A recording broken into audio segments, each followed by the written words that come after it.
यानी professional college में engineering को एडमिशन के लिए 50% कम से कम साइंस ग्रुप में एडमिशन के मार्क चाहिए, वो भी नहीं मिले और मैं इंजीनियर नहीं बना। आज मुझे बड़ा आश्चर्य लगता है कि मुझे 6 डिलीट मिल गई और उसमें से 4 एग्रीकल्चर साइंस में मिली, बड़े बड़े यूनिवर्सिटी की मिली।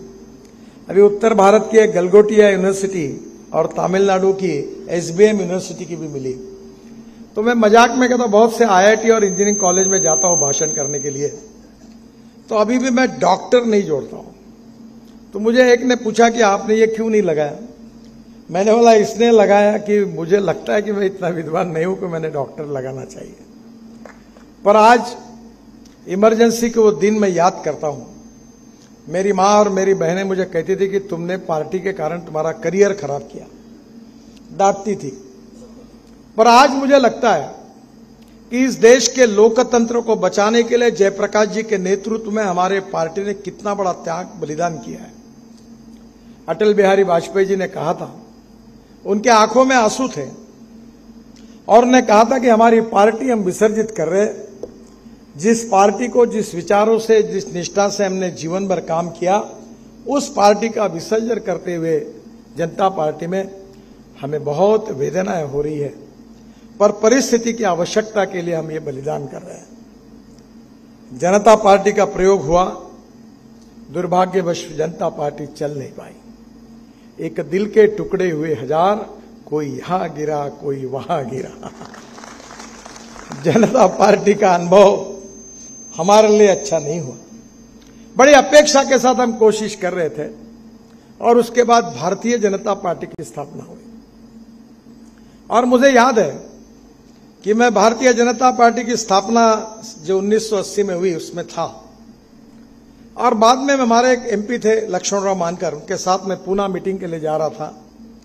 तो स्टेशन के बाहर एक दीवार पर लिखा था, वो मराठी में लिखा था, पर्याय पर्याय करके कौन चिल्लाते हैं जिनके लोकसभा में चुनकर आए 2, और नीचे में लिखा था हम 2 हमारे 2। अटल जी और अडवाणी जी पर वो व्यंग था। तब लोग कहने लगे कि ये पार्टी समाप्त हुई, पर उसी दिन हमारे कार्यकर्ताओं ने परिश्रम किए, मेहनत की, लोगों के मन की गलतफहमियां दूर की, अनेक पीढ़ियां बर्बाद हुई, अनेक कार्यकर्ताओं ने अपने जीवन को समर्पित किया। कोई उद्योग व्यापार छोड़ के पार्टी का काम करता था। आज भी ऐसे निष्पृह, निस्वार्थी और समर्पित कार्यकर्ता है कि जिनके बदौलत हमारे मनोहर लाल जी जैसे कार्यकर्ता मुख्यमंत्री बने और मेरे जैसे, मोदी जी जैसे कार्यकर्ता को इतने बड़े पदों पर जाने का मौका मिला। ये जो पद हमको मिला है, ये हमारे कर्तृत्व के कारण नहीं मिला है। ये जो पद हमको मिला है, ये आप जैसे कार्यकर्ताओं ने जो बलिदान किया है, पार्टी के लिए समर्पित भाव से काम किया है, उसके कारण मिला। और कार्यकर्ता काम क्यों करता है?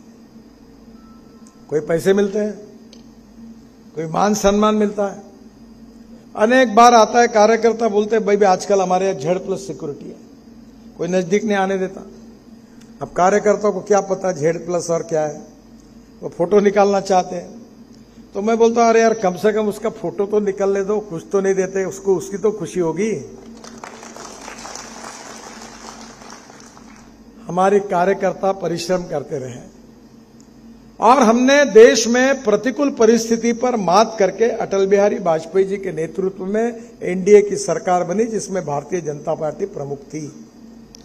और आज इतिहास ये हुआ कि 2014 में मोदी जी के नेतृत्व में हमारे पार्टी को प्रचंड बहुमत मिला और आज भारतीय जनता पार्टी की सरकार 9 साल हमने पूरे किए और इस देश में हमने काम किया है।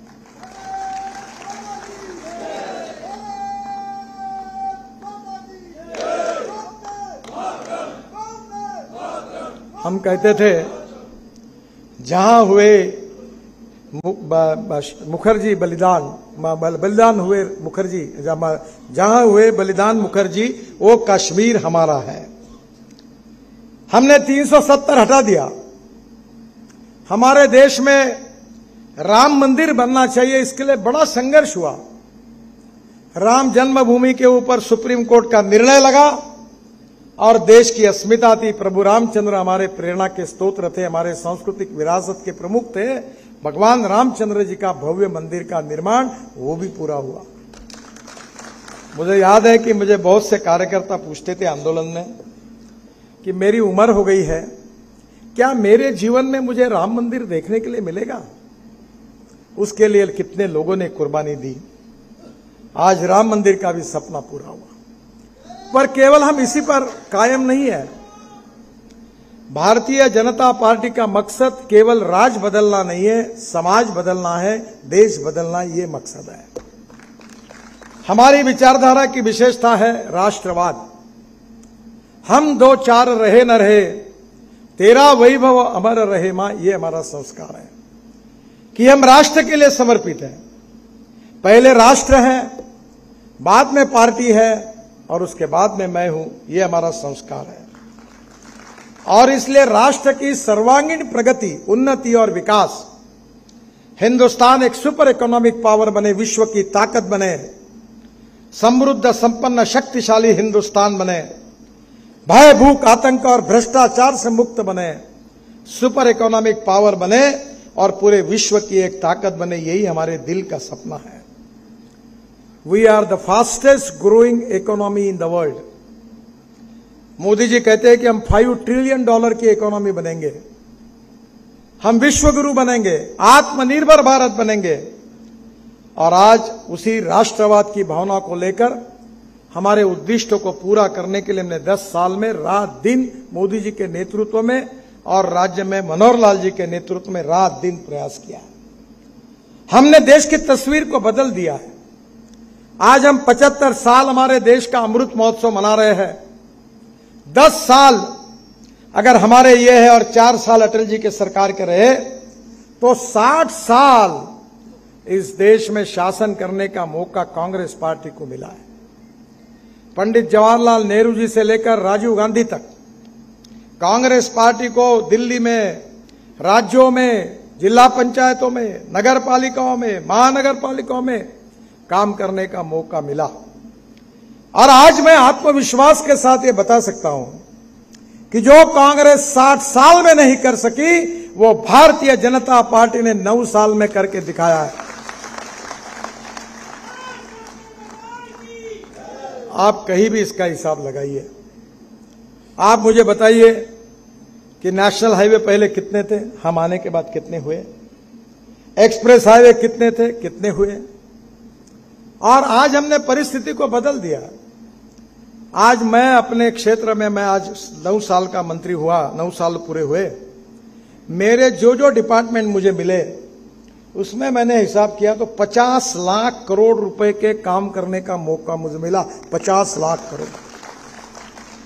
पहले मैं कहता था, लोग बोलते थे मंत्री ऐसा ही बोलते हैं। मैं बोलता था दिल्ली से देहरादून 2 घंटे में होगा, दिल्ली से मेरठ 40 मिनट में होगा, दिल्ली से हरिद्वार 1.5 घंटे में होगा, दिल्ली से जयपुर 2.25 घंटे 2 घंटे में होगा, दिल्ली से चंडीगढ़ 2.25 घंटे में होगा। अब चंडीगढ़ से मनाली 9 घंटे लगते थे, अब दिसंबर के पहले 3 घंटे में होगा।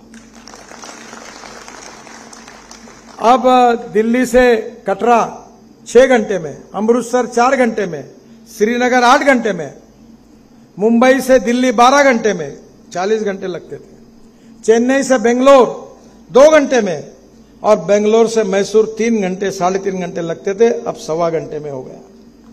देश बदल गया। हमने कहा था गंगा यमुना को शुद्ध करेंगे। आप में से कितने लोगों को मालूम है, मुझे मालूम नहीं, पर पानीपत और सोनीपत में नमामि गंगा की प्रोग्राम के अंदर वहां यमुना जो प्रदूषण हो रही थी उसको शुद्ध करने के लिए मेरे विभाग ने पैसे दिए और वह प्लांट बनाया और वहां यमुना को शुद्ध करने की शुरुआत की। दिल्ली में 6,000 करोड़ रुपए दिए और पहली बार कुंभ में हमारे साधु सन्यासियों ने पानी पिया, पहली बार शुद्ध पानी मिला। हमने इस देश की तस्वीर को बदल दिया। गांव, गरीब, मजदूर, किसान का कल्याण होना चाहिए, इसलिए राष्ट्रवाद के साथ गुड गवर्नेंस एंड डेवलपमेंट हमारा मिशन है। सुशासन और विकास। और जब सरकार का कार्यक्रम ठीक होगा, योजनाएं अच्छी होगी, गरीबों का विकास करने के लिए केंद्रित होगी तो ही गरीबों की तस्वीर बदलेगी। एक बहुत अच्छी बात भूटान के प्रधानमंत्री जी ने कही और मुझे लगता है उस पर आप लोगों ने जरूर विचार करना चाहिए।